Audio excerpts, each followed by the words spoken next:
오라, 우리가 여호와께로 돌아가자. 여호와께서 우리를 찢으셨으나 도로 낫게 하실 것이요 우리를 치셨으나 싸매어 주실 것임이라. 여호와께서 이틀 후에 우리를 살리시며 셋째 날에 우리를 일으키시리니 우리가 그의 앞에서 살리라. 그러므로 우리가 여호와를 알자. 힘써 여호와를 알자. 그의 나타나심은 새벽빛같이 어김없나니 비와 같이, 땅을 적시는 늦은 비와 같이 우리에게 임하시리라 하니라. 에브라임아, 내가 내게 어떻게 하랴? 유다야, 내가 내게 어떻게 하랴? 너희의 인애가 아침 구름이나 쉬 없어지는 이슬 같도다. 그러므로 내가 선지자들로 그들을 치고 내 입의 말로 그들을 죽였노니 내 심판은 빛처럼 나오느니라. 나는 인애를 원하고 제사를 원하지 아니하며 번제보다 하나님을 아는 것을 원하노라. 어떤 나이 많은 농부가 있습니다. 이 농부는 자기가 농사짓던 땅이 있었는데 어느 날 이 땅 중에서 가장 비옥한 땅 한복판에 표지판을 붙여 놓았습니다. 표지판에는 이렇게 적혀 있었습니다. 이 길을 지나는 사람 중 진실로 만족한 삶을 살고 있다고 말하는 첫 번째 사람에게 제가 이 땅을 주겠습니다. 농부가 집에 도착하자마자 표지판을 붙이고 집에 도착하자마자 어떤 사람이 벌써 대문을 두드립니다. 그리고 농부에게 말합니다. 저는 정말로 완전히 만족한 삶을 살고 있습니다. 좋은 가정을 이루고 있고 사업도 번창하고 있고 그래서 물질적으로 풍요도 누리고 있고 건강도 최상으로 유지하고 있습니다. 이처럼 만족한 삶을 살고 있으니 저야말로 그 땅을 받기에 적합한 사람입니다. 그러자 나이 많은 농부가 방문객에게 조심스럽게 이렇게 말합니다. 한 가지 질문이 있습니다. 진실로 완벽하게 만족한 삶을 살고 있다면 왜 제 땅을 가지고 싶어 하는 것인가요? 만족한 삶을 지금 살고 계십니까? 삶의 만족은 어디서 얻어지는 것이라고 생각하시는지요? 좋아하는 일을 할 때입니까? 아니면 남이 나를 알아줄 때입니까? 대부분의 사람들이 삶의 만족을 그러한 것에서 찾고자 합니다. 그런데 이러한 범주에서 보면 사도 바울도 결코 뒤질 것이 없는 사람이었습니다. 빌립보서 3장 5절 6절에서 바울이 이렇게 말합니다.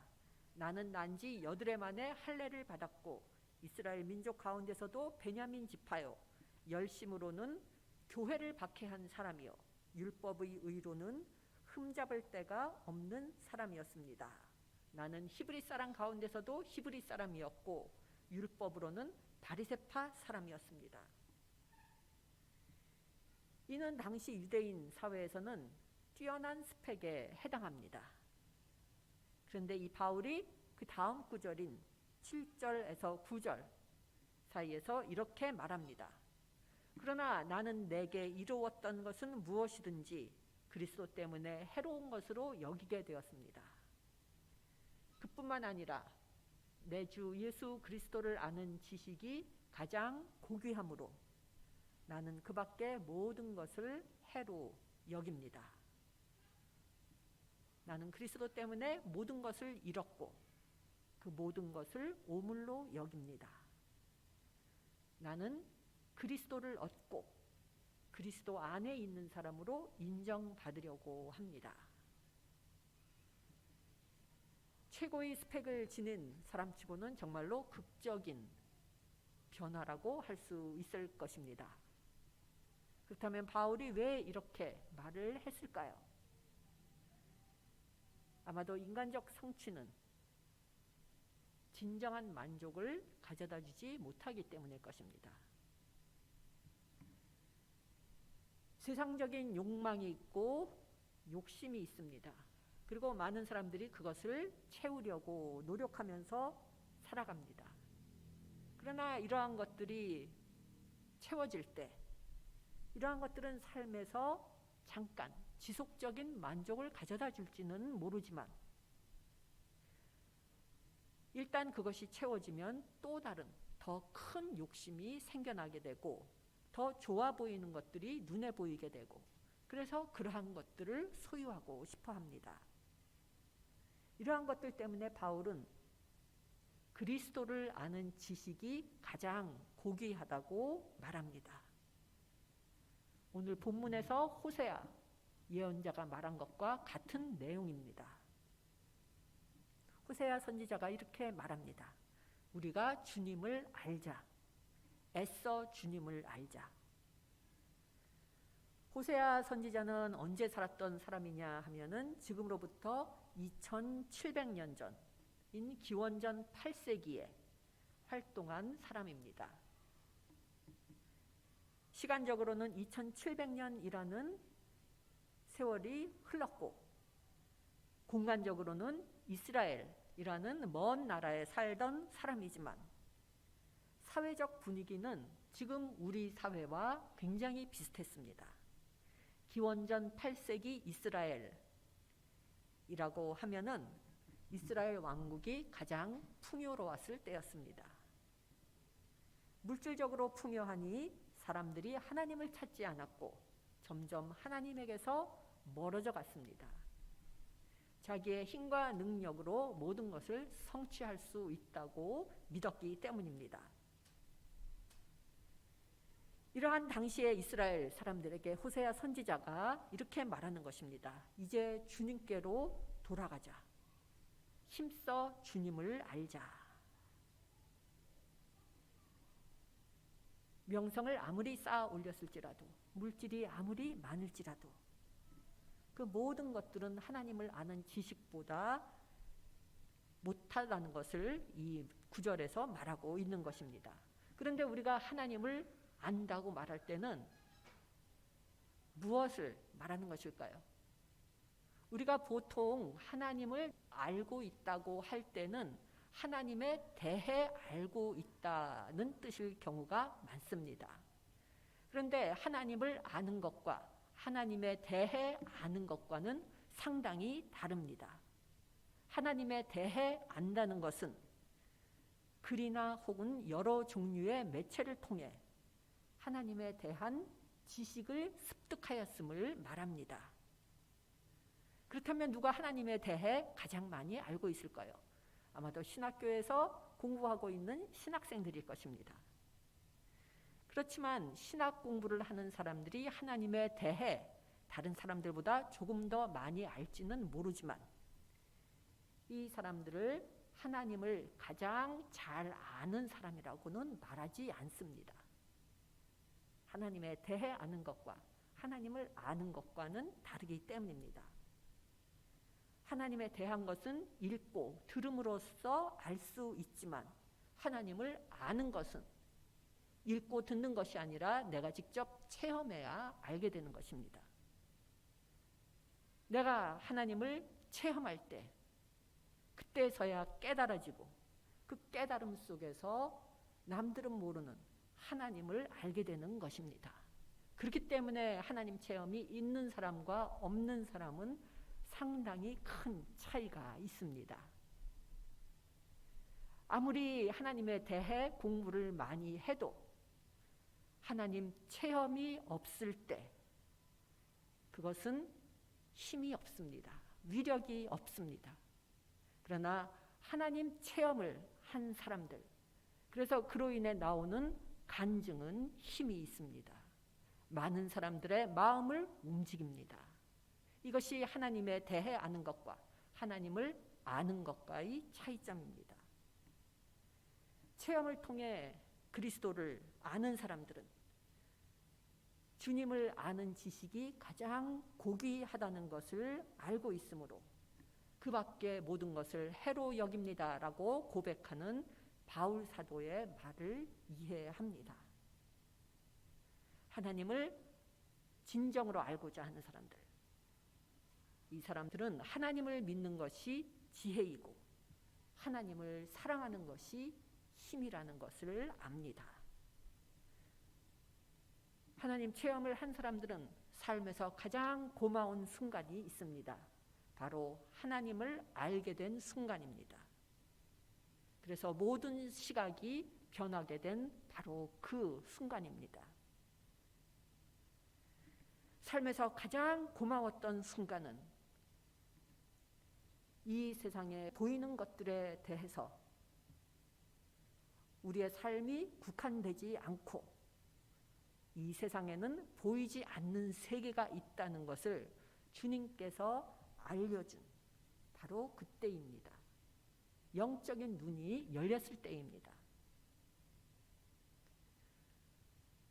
하나님에 대해 아는 것은 성경을 읽거나 말씀을 들을 때 그것을 통해서 우리가 하나님에 대해 알 수 있겠지만 하나님을 아는 것은 체험을 통해서입니다. 기도를 통해서입니다. 그런데 이 기도에도 여러 종류가 있습니다. 묵상 기도가 있고 명상 기도가 있고 간구하는 기도가 있고 수많은 종류의 기도가 있지만 그 어떤 종류의 기도를 하던 가장 첫 단계, 기도의 첫 단계는 똑같습니다. 마음을 비우는 것입니다. 내려놓는 것입니다. 주님께 내 모든 것을 내려놓고 그 다음 단계에서 간구 기도나 묵상 기도로 들어가는 것입니다. 기도를 하면서 우리는 주님께 상황을 바꾸어 달라고 간구합니다. 하지만 모든 것을 내려놓고 기도에 임할 때 그때 우리는 기도 중에 하나님께서 나를 변화시키기 위해 그러한 상황에 놓으셨다는 것을 깨닫게 됩니다. 기도에도 단계가 있고 점점 더 깊이 들어가는 그러한 과정들이 있지만 그 첫 단계가 바로 내려놓음의 단계이고 기도의 단계 중 가장 많은 시간이 필요한 것이 바로 이 첫 단계인 내려놓음, 자기 비움입니다. 많은 세상 사람들이 이 내려놓은 것을, 자기 비움을 포기라고 생각합니다. 그러나 내려놓을 때 우리가 잃게 되는 것은 속박, 근심걱정, 원망이라는 고통 외에는 잃는 것이 없습니다. 내려놓음이 잘 되면 잘 될수록 주님께서는 우리의 영역을, 삶의 영역을 그에 따라 변화시켜 주십니다. 기도의 첫 단계인 내려놓음. 이 단계는 그렇기 때문에 한 과정의 마지막이 아니라 시작이 되고 이 시작은 변화의 시작이 됩니다.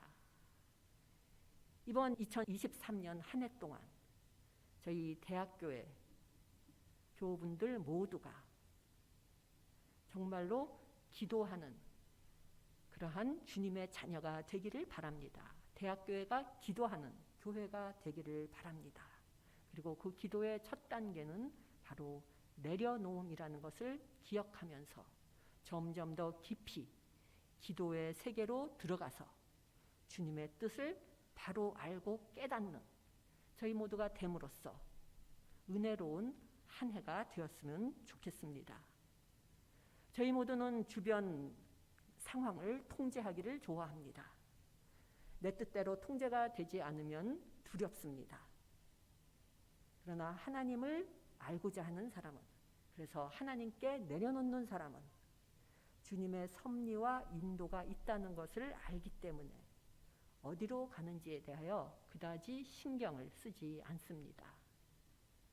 주님께서 인도하시는 그 방향대로 그 속에서 주님을 알고자 하고 그 속에서 최선을 다할 뿐입니다. 이러한 사람들에게 있어서는 좋은 것과 싫은 것의 구분이 그리 뚜렷하지가 않습니다. 내 뜻대로 통제하려 하지 않고 대신 하나님과 동행하는 즐거움을 맛보려 합니다. 믿음이란 무엇인가요? 하나님께서 하실 수 있다는 것을 믿는 것이 믿음인가요? 진정한 믿음은 하나님께서 하실 것이라는 것을 아는 것입니다. 진정한 믿음은 무엇인가를 믿는 것이 아니라 그렇다는 것을 체험을 통해 아는 것이 바로 믿음의 사람들입니다. 삶의 변화를 주고 싶으시다면 억지로 노력하는 것이 아니라 먼저 내려놓으시면, 손에 꼭 쥐고 있는 그것을 주님 앞에 내려놓으시면 주님께서 역사해 주십니다. 그리고 내려놓음을 통해 주님과의 관계가 점점 더 친밀해지면 예전에는 초자연스러운 것, 기적스러운 것들이 자연스러운 것이 됩니다. 주님의 손길을 순간순간 보기 때문입니다. 내일을 두려워하지 않습니다. 그 내일에 주님이 계시다는 것을 알기 때문입니다. 그러므로 진실로 주님을 아는 사람들, 그 아는 양만큼 그 사람의 인생에서 두려움은 점점 더 작아집니다. 우리 인생에서 가장 중요하게 찾아야 할 것, 바로 하나님을 아는 것입니다. 그리고 그렇게 될 때 삶에서 부딪히게 되는 많은 문제들이 저절로 해결이 되고 해답이 찾아집니다. 예전에는 인생은 40부터라는 말이 있습니다. 요새는 인생은 60부터라는 말을 많이 합니다. 그러나 진정한 인생은 40부터 시작되는 것이 아니라 60부터도 아니라 바로 하나님을 아는 그 순간부터 시작이 됩니다. 저는 신체적으로는 시각장애자가 아닙니다. 그러나 한 가지 고백하고자 하는 것은 많은 경우 저는 영적으로 앞을 못 보는 시각장애인과 다를 바가 없다는 것입니다. 영적으로는 캄캄한 밤과 같을 때가 많다는 것을 고백합니다. 그러나 밤이 아무리 길어도 결국에는 새벽에 동이 트듯이, 그리고 해가 질 때마다 새로운 새벽이 오고 여명이 오듯이 우리들이 주님을 알고자 하는 간절한 마음으로 주님 앞에 나와 내려놓을 때 주님께서는 영적으로 눈먼 우리들의 눈을 뜨게 해주십니다. 이사야 선지자가 이렇게 말씀했습니다.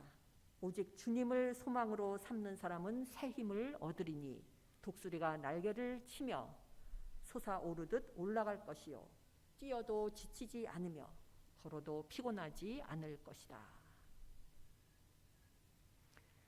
진정한 평화 그리고 힘은 하나님을 아는 데서 옵니다. 우리는 여러 가지 간구를 하지만 주님께서 반드시 들어주는 간구가 있습니다. 주님을 알게 해주십시오라는 그 간구입니다. 주님께서는 그 간구는 반드시 그리고 속히 들어주십니다. 새벽마다 여명이 오듯이 그 간구를 주님께서는 반드시 들어주십니다. 이 믿음으로 이 2023년 저희 모두가 주님을 알아가게 되기를 바랍니다.